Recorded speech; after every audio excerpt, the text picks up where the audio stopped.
सो अज आपां ना स्टार्ट करना वा डिस्कस करना जो मैं थानू 16th नू असाइनमेंट सेंड की सी ना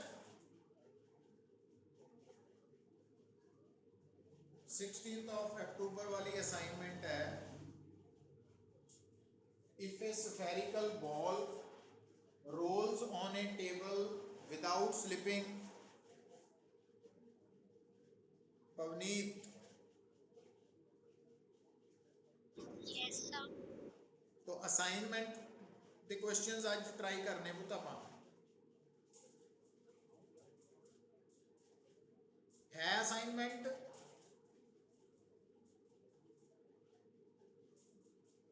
Yes, sir. Have. 16th वाली है ना ओदा गर्व Sir, है मेरे पास. भव्या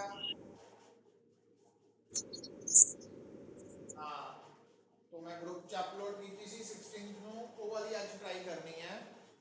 तो इस असाइनमेंट के विच कुछ कंसैप्ट्स तो आप ऑलरेडी रोटेशन कवर किए है पर एक दो कंसैप्ट्स है जिहड़े आप अज दोबारा अलग तरीके नाल समझने हैं तो इंपॉर्टेंट भी है ना। उहदे च देखो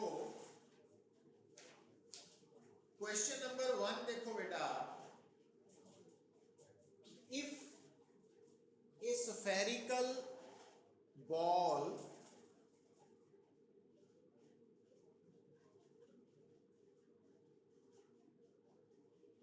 if a spherical ball rolls on a table without slipping, the fraction of its total energy associated with rotation is। तो देखो ये गल थानू जो आप रोलिंग मोशन के बारे डिस्कस कर रहे सी तो दसिया सी कि अगर कोई भी बॉडी कोई भी ऑब्जेक्ट और जो मैं वर्ड कोई भी कहना वा तो रोलिंग के विच बेटा या रिंग होएगी या डिस्क होएगी या सॉलिड स्फीयर या स्फेरिकल शेल या हॉलो सिलेंडर या सिलेंड्रिकल पाइप या सॉलिड सिलेंडर होएगा। तो इत्थे साडी स्फेरिकल बॉल है और जो कला वर्ड स्फीयर है तो इट मीन्स वो सॉलिड ही है, ये याद रख लेना। तो ये जिहड़ा स्फेरिकल बॉल है अगर ये रोल कर रही है टेबल के ऊपर विदाउट स्लिपिंग तो इसकी fraction of its total energy associated with rotation. तो ਉਹਦੇ ਲਈ ਤੁਹਾਨੂੰ ਦੱਸਿਆ ਹੋਇਆ ਜਿਹੜਾ ਰਿਜ਼ਲਟ ਤੁਹਾਡੇ ਦਿਮਾਗ 'ਚ ਇਮੀਡੀਏਟਲੀ ਸਟ੍ਰਾਈਕ ਕਰਨਾ ਚਾਹੀਦਾ कि kinetic energy due to rotation ਤੇ kinetic energy due to rolling. Rolling का मतलब रोटेशन प्लस ट्रांसलेशन, तो ये रेशो IC/I है। तो IC का मतलब है कि रोलिंग बॉडी की मूवमेंट ऑफ इनर्शिया की value about it's centroidal axis और रोलिंग बॉडी के केस च I का मतलब है movement of inertia of body about instantaneous axis of rotation. और इंस्टेंटेनियस एक्सिस ऑफ रोटेशन के केस च बेटा देखो थानू ये समझ होनी चाहिए है कि जदों भी तुहाडे सामने कोई भी बॉडी रोल कर रही है सरफेस के ऊपर तो जिस जगह पे उसका पॉइंट ऑफ कांटेक्ट है वो उसकी इंस्टेंटेनियस एक्सिस है, एक्सिस ऑफ रोटेशन। तो इस एक्सिस के अबाउट I की वैल्यू IC, तो आ सेंटर ऑफ मास है तो आ वाली वैल्यू सेंट्रोइडल एक्सिस है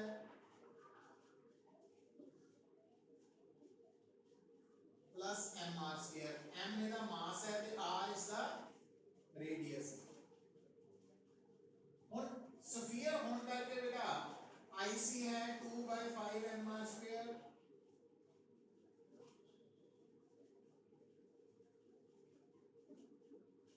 तो इस I की वैल्यू के पुट करेंगे IC का स्फीयर पता ही है 2/5 mr²।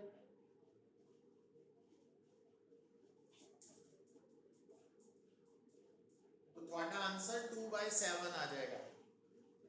तो हुन अगर बेटा थानू पूछा जाए कि एक बॉडी रोल कर रही है विदाउट स्लिपिंग तो fraction of energy related with rotation फिर तो आंसर 2/7 आ गया स्फीयर ਲਈ। पर जे वो कहे fraction of energy related with translational तो फिर आंसर की आएगा k rotation bye k rolling cut के ना वो जो आंसर आया उन्होंने 1 चो सबट्रैक्ट कर देना।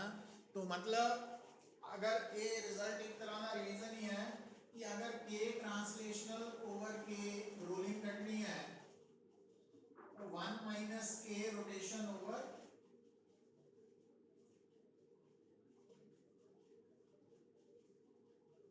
तो इस तरह नाल आंसर करना है। हुण बेटा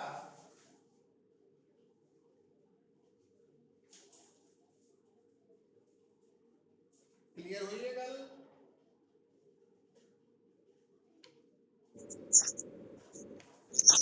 ठीक है, फिर देखो बेटा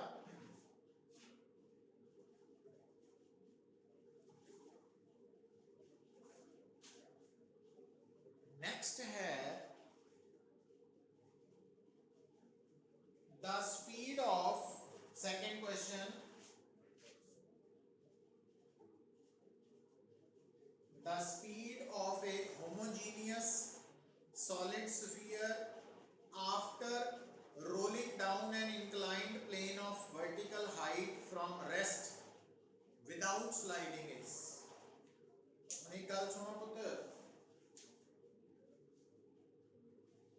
देखो ये गल हमेशा लिए याद रखनी है तुसी कि तुसी यूनिट नंबर 4 ਦੇ ਵਿੱਚ ਨਾ ਇੱਕ ਕਨਸੈਪਟ ਪੜਿਆ ਸੀ, ਉਹ concept C law of conservation of mechanical energy। law of conservation of mechanical energy ਦਾ ਕਨਸੈਪਟ ਕੀ ਹੈ ਕਿ ਉਹਦੀ ਸਟੇਟਮੈਂਟ ਦੱਸੀ ਸੀ ਕਿ ਅਗਰ ਤੁਹਾਡੇ ਸਾਹਮਣੇ ਇੱਕ ਸਿਸਟਮ ਹੈ तो अगर उस सिस्टम के ऊपर बाहरों कोई फोर्स नहीं लग रही, एक्सटर्नल फोर्स जीरो है और जिन्नियां भी इंटरनल फोर्सेस है वो कंजरवेटिव है, तो उस सिस्टम की मैकेनिकल एनर्जी कांस्टेंट रहेगी, कंजर्व रहेगी, फिक्स रहेगी। मतलब इस स्टेटमेंट को कितना याद रखना कि अगर मेरे सामने कोई प्रॉब्लम आई है जिहदे विच मैं की देखदा कि सिस्टम के ऊपर कोई एक्सटर्नल फोर्स नहीं लग रही और जिन्नियां भी इंटरनल फोर्सेस है वो सारियां कंजरवेटिव है, तो नॉन कंजरवेटिव फोर्सेस दे विच बेटा फ्रिक्शन है, एयर रेजिस्टेंस है, तो अगर कंजरवेटिव फोर्सेस सारियां लग रही हैं इंटरनल तो उस सिस्टम की मैकेनिकल एनर्जी कांस्टेंट रहेगी। हुण पुत्तर थोड़ी ये जिहड़ी प्रॉब्लम है हुण इहनूं याद कर लेना, लिख लेना कि इस स्टेटमेंट नूं मैं थोड़ा जिहा मॉडिफाई कर रहा, तो इनू किस तरह याद रखना, लिखो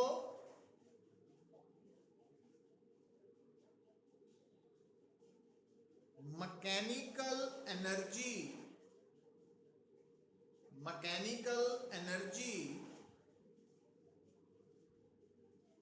of A system, mechanical energy of a system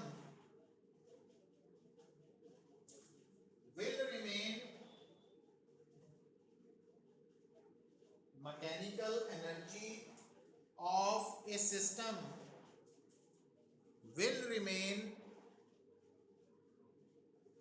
conserved if number 1 external force acting on the system is 0, number 1 external force acting on the system is 0,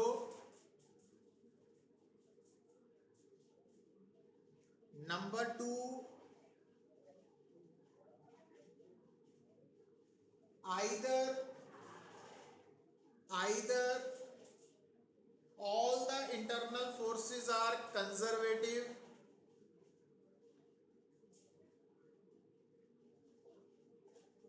either all the internal forces are conservative or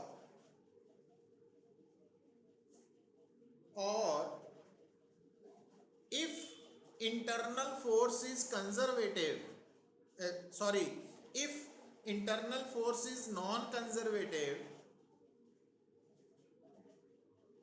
then its work done must be zero. If internal force is conservative and non-conservative, then its work done must be zero. देखो पुत, ਜ਼ਿਆਦਾਤਰ cases ਦੇ ਵਿੱਚ ਕੀ ਹੋਏਗਾ ਕਿ mechanical energy ਕੰਜ਼ਰਵ ਰਹੇਗੀ ਉਸ cases ਦੇ ਵਿੱਚ ਜਦੋਂ ਨਾ ਤਾਂ ਐਕਸਟਰਨਲ ਫੋਰਸ ਲੱਗ ਰਹੀ ਹੈ ਤੇ ਸਾਰੀਆਂ ਇੰਟਰਨਲ ਫੋਰਸਿਸ ਕੰਜ਼ਰਵੇਟਿਵ।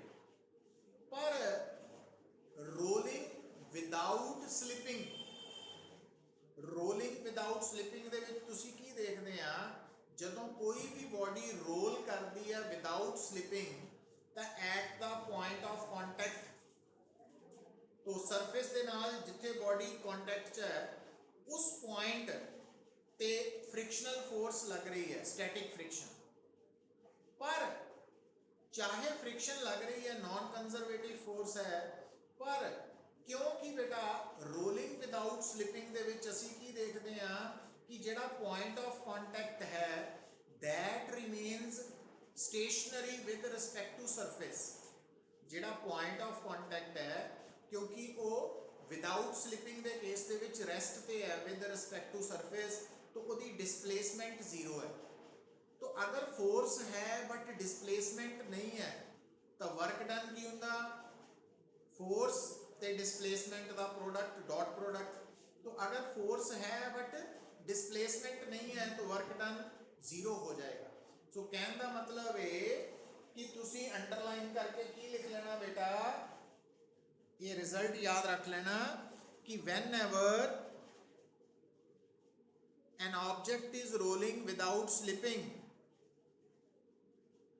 whenever, ये underline कर लेना, whenever an object is rolling without slipping,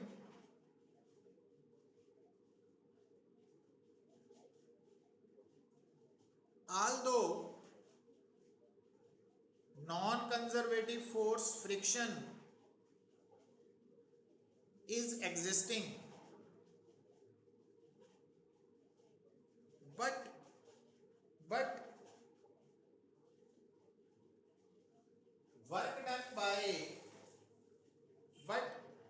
work done by friction is zero, hence mechanical energy of the body rolling without slipping will be conserved।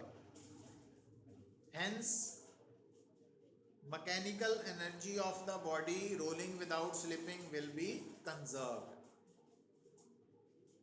Bhavya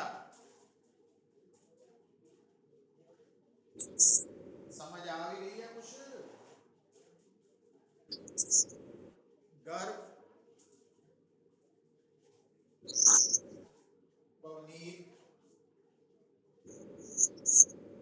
मतलब कहता है बेटा ओवरऑल कि जदों मेरे सामने रोलिंग विदाउट स्लिपिंग की प्रॉब्लम है तो मैं उस प्रॉब्लम नू सॉल्व करन लई law of conservation of mechanical energy use कर सकदा वां, चाहे उत्थे फ्रिक्शन लग रही है पर क्योंकि उस केस च फ्रिक्शन का वर्क डन जीरो है इस करके असी बेफिक्र होके law of conservation of mechanical energy का कंसैप्ट अप्लाई कर सकते।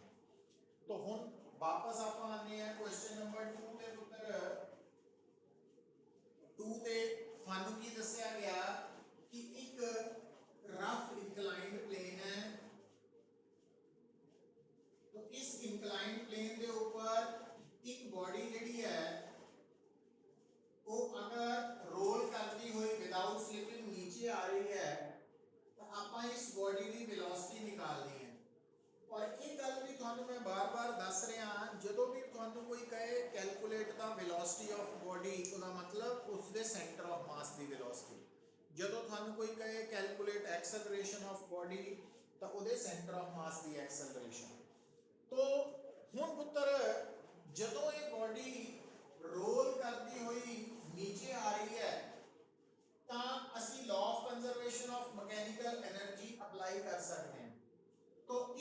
ਤੇ ਇਨੀਸ਼ੀਅਲੀ ਬੋਡੀ ਐਟ ਰੈਸਟ ਹੈ, तो ਇੱਥੇ ਇਨੀਸ਼ੀਅਲੀ काइनेटिक एनर्जी ਤੇ पोटेंशियल एनर्जी, काइनेटिक 0 है क्योंकि रेस्ट पे है, और पोटेंशियल एनर्जी बनेगी mgh।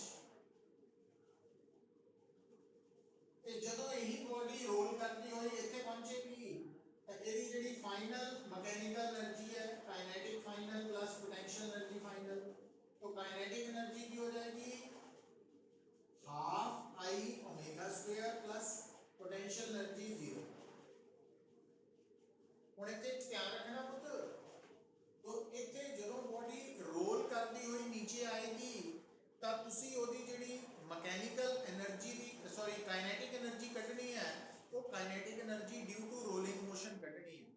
ਤੇ ਰੋਲਿੰਗ ਮੋਸ਼ਨ 'ਚ ਕਾਈਨੈਟਿਕ એનર્ਜੀ ਕੱਢਣ ਲਈ ਜਾਂ ਤਾਂ ਤੁਸੀਂ ਫਾਰਮੂਲਾ ਲਗਾਓਗੇ half IC omega square plus half M VC square, मतलब ਜਦੋਂ ਤੁਸੀਂ kinetic energy due to rolling motion करते हैं ना, या half IC omega square plus half M VC square, ते या ਤੁਸੀਂ kinetic energy due to rolling ਕੱਢਣ ਲਈ ਕੀ ਕਰੋਗੇ,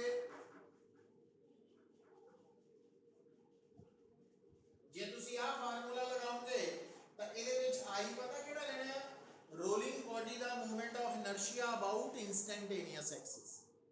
तो हम बेटा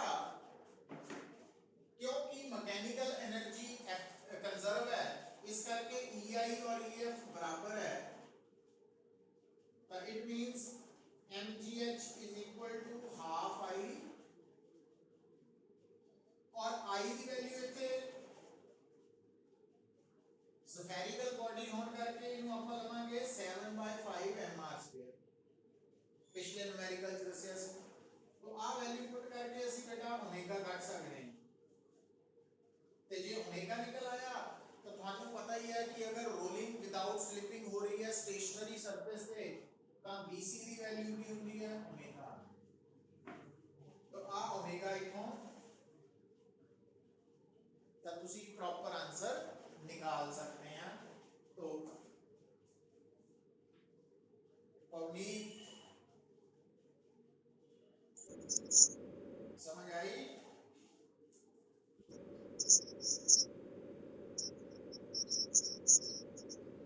एक मिनट,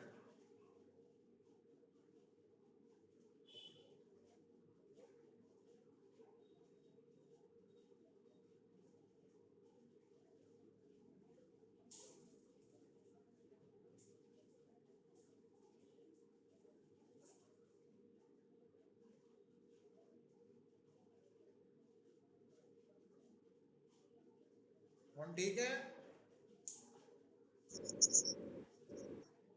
गर्भ भव्य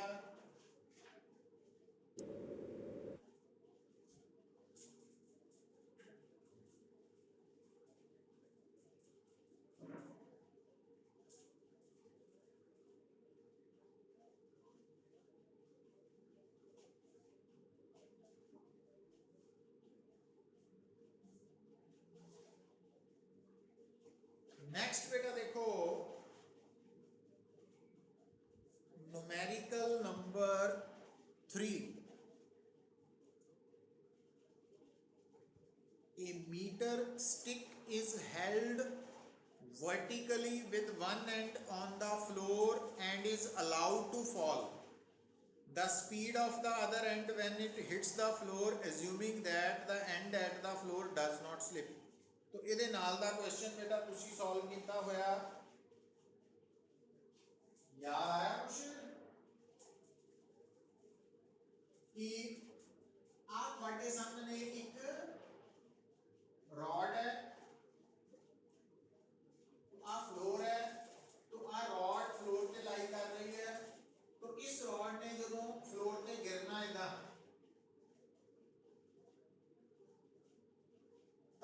जो ये रॉड इस पोजीशन च आएगी तो ये एक तो एंगुलर वेलोसिटी निकालनी है, तो वो केड़ा कांसेप्ट लगाया सी बेटा, एक तो आपका एक्सिस ऑफ रोटेशन हाँ अज्यूम की है, दूसरा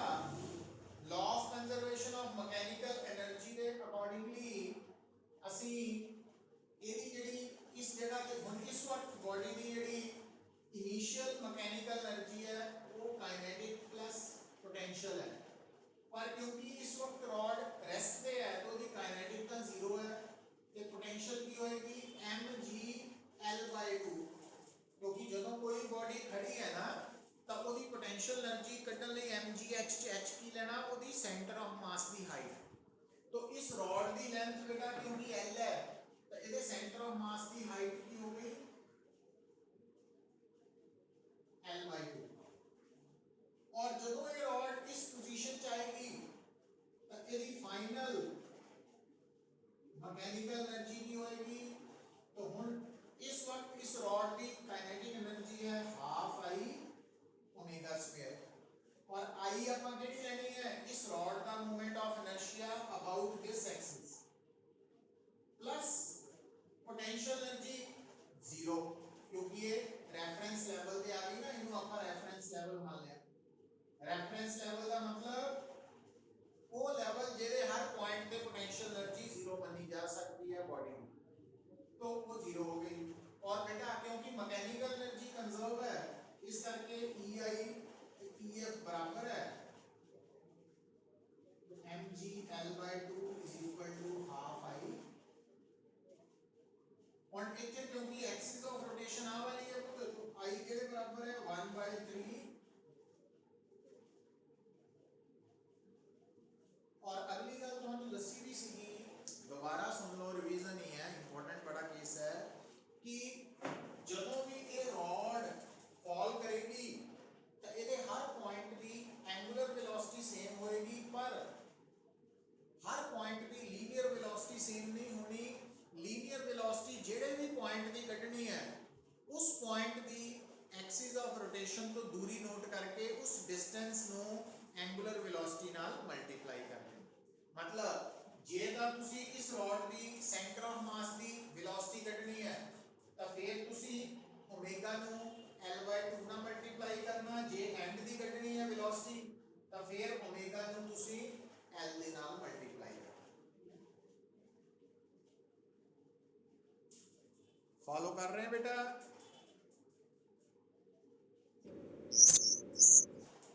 ठीक है।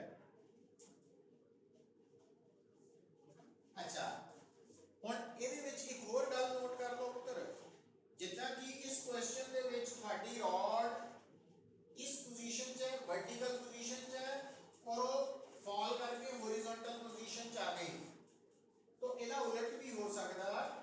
उलट की है कि वो कह सकता कि रॉड इनिशियली हॉरिजॉन्टल पोजीशन च है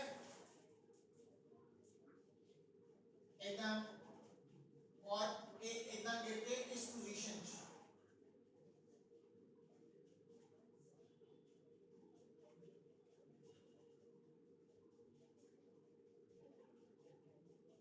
इनिशियल और आ फाइनल पर जो रॉड इस पोजीशन च है तो वो रेस्ट दे है और जब आप इन्हें छटांगे तो रॉड जो नीचे आएगी वो मोशन होएगी और वो कहेगा कि जो ये रॉड वर्टिकल पोजीशन चाहिए यदि वेलोसिटी कटो एंगुलर वेलोसिटी कटो है ना तो हम उस केस च बेटा फिर देखो हुन अगर अपन इसको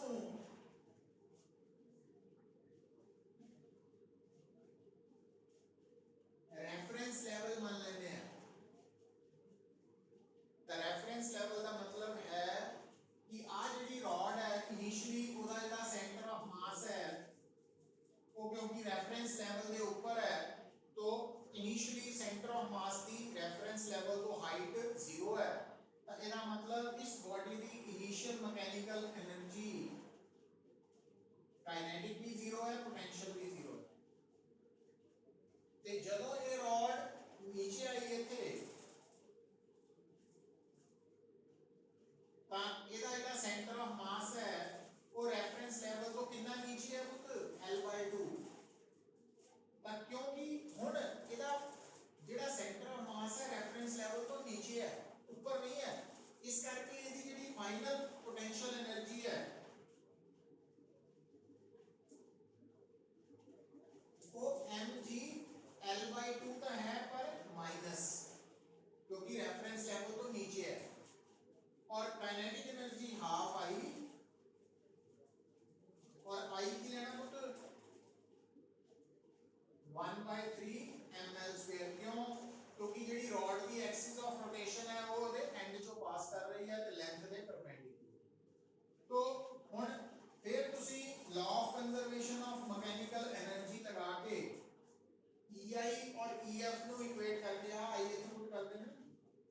ਤੁਸੀਂ ओमेगा निकाल सकते हो। पवनीत ओमेगा निकल आया उसको ना।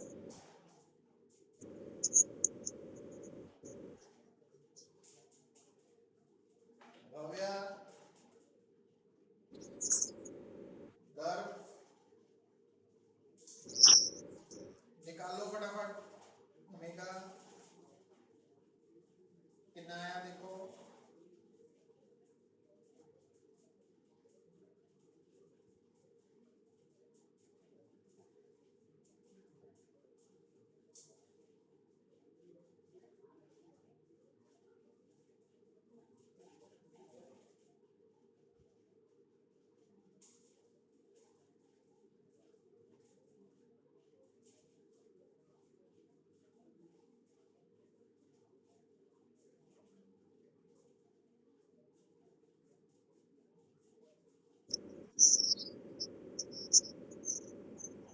अंडर रूट 3g/l ठीक है। गर्भ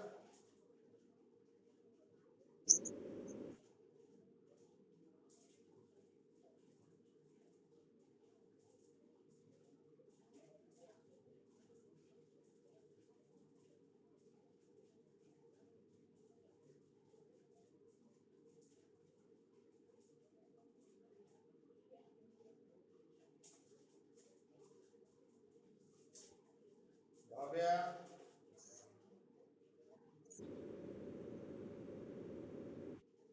ठीक है।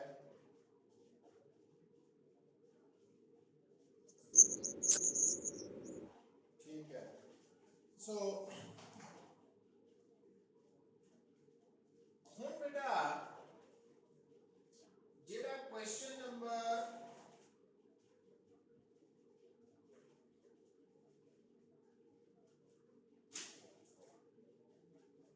4 है तो ये क्वेश्चन नंबर 4 एक्चुअली सानू की दसेगा तो लिखो पहला ਤਾਂ हेडिंग लिख लो पुत्र हाउ टू फाइंड अंडरलाइन कर लियो अच्छी तरह नाल how to find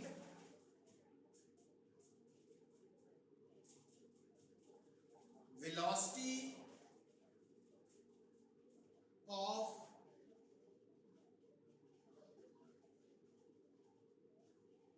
how to find velocity of a constituent particle how to find velocity of a constituent particle of a body rolling without slipping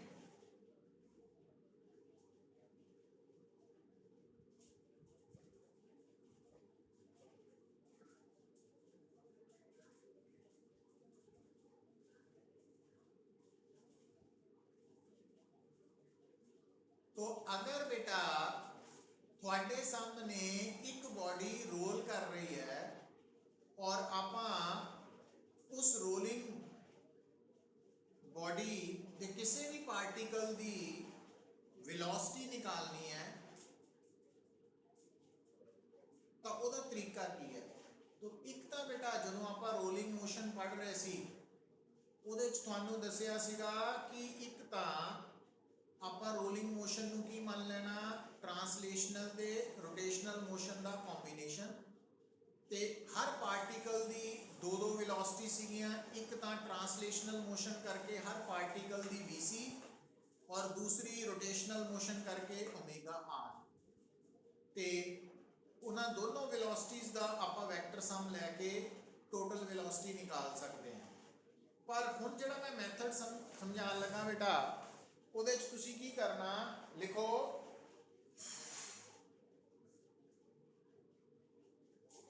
first of all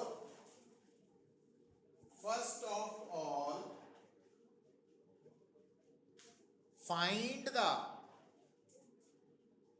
shortest distance of the given particle First of all, find the shortest distance of the given particle from the instantaneous axis of rotation. First of all, find the shortest distance of the given particle from the instantaneous axis of rotation.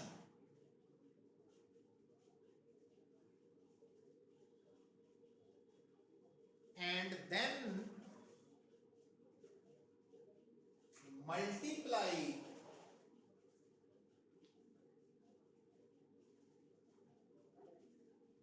multiply this distance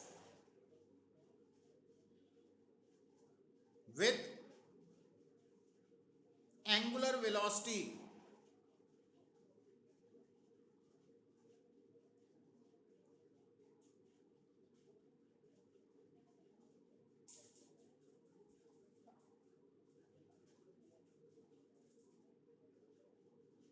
of the body.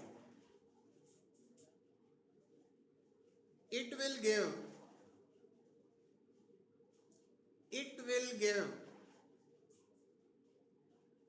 the magnitude of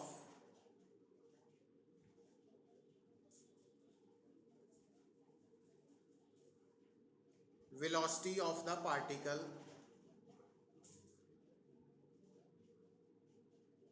It will give the magnitude of velocity of the particle.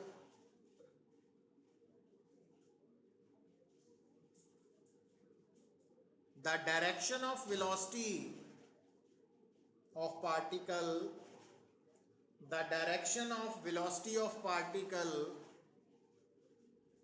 can be drawn.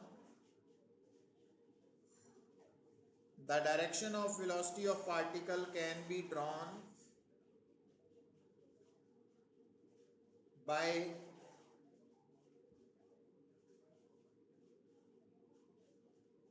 drawing a perpendicular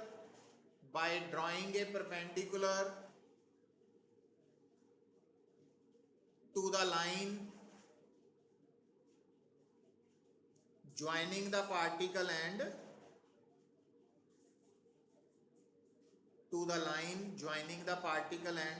instantaneous axis of rotation.